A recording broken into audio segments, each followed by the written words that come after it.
This is part 2 of Yoda's Secret Apprentice. If you missed part 1, be sure to go check that out. Link in the description below.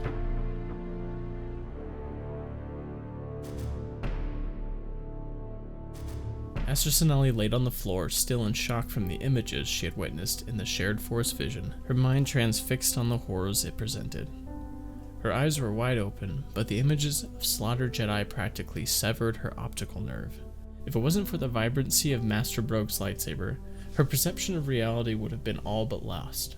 Wait, she thought, why is Master Brogue's lightsaber ignited? Sonali struggled to determine if it was real or just another haunting flashback manifesting in her mind. She blinked and rubbed her eyes profusely. It was far worse than any vision. This was real. Master Brogue stood only a few meters across from Yoda in the council chambers.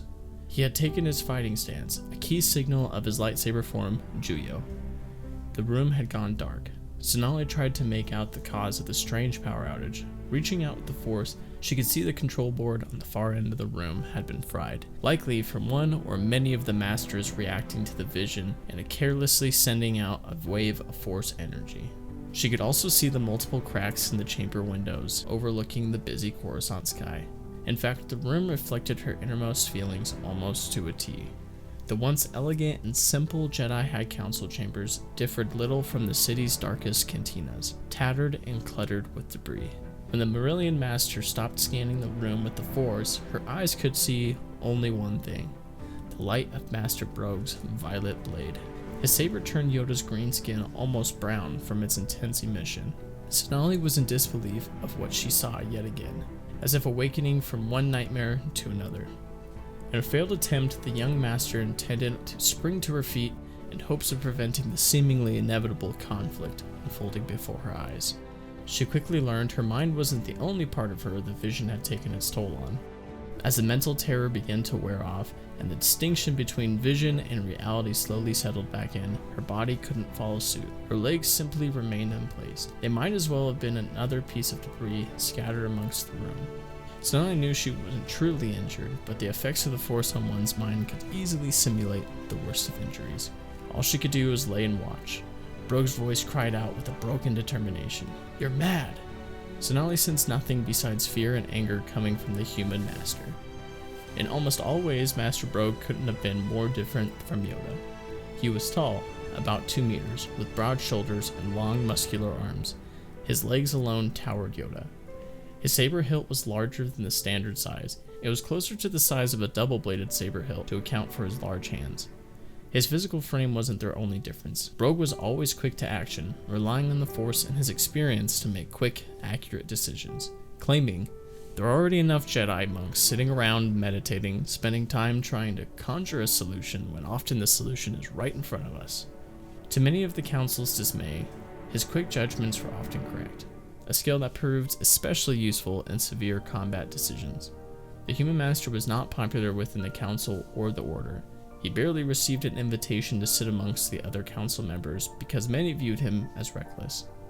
It was Yoda's endorsement of the Master that swayed the vote, in fact. Yoda couldn't deny the efficacy and outcomes of his non-traditional philosophy. Of course, his acceptance of Brogue didn't have its shortage of stipulations and cautionary warnings. Yoda saw this as both a way for himself and the Council to grow, and also a way to keep a close watch on the daring Master. In what could only be described by Master Sonali as a blur of purple light, Brogue lunged forward at the small Grand Master, his lightsaber blade resting just over his right shoulder, both of his hands fixed on the hilt, and with a large, dominant swing, he sent a violet stream slashing towards Yoda's small body. To Brogue's surprise, Yoda's eyes were still closed. In fact, he hadn't changed his stance from the moment the altercation started, nor had he ignited his lightsaber. But there was no time for any of this. Brogue knew to trust his instincts. The Force had showed him that Yoda would be to blame for the events of that wretched vision. He had to do this. It was the only way. What could have only been a mere few milliseconds before Master Yoda was struck down, his blade was stopped. Brogue was surprised to see 3 green fingers only centimeters away from being severed. In one fluid motion, Yoda's right hand sprung forward, sending a concentrated flurry of energy directly at his assailant's torso. Master Brogue's body flew through the air, unable to react in time to take corrective action, smashing into the wall on the other side of the room, knocking him unconscious. The emergency power had finally kicked on, partially illuminating the room. True nature of the vision was revealed in a single moment. Yoda leaned over to grab the former master's large-handled lightsaber from the ground, looking down at the chrome finish and seeing his own eyes gazing back at him. The old master let out a heavy sigh. End Part 2.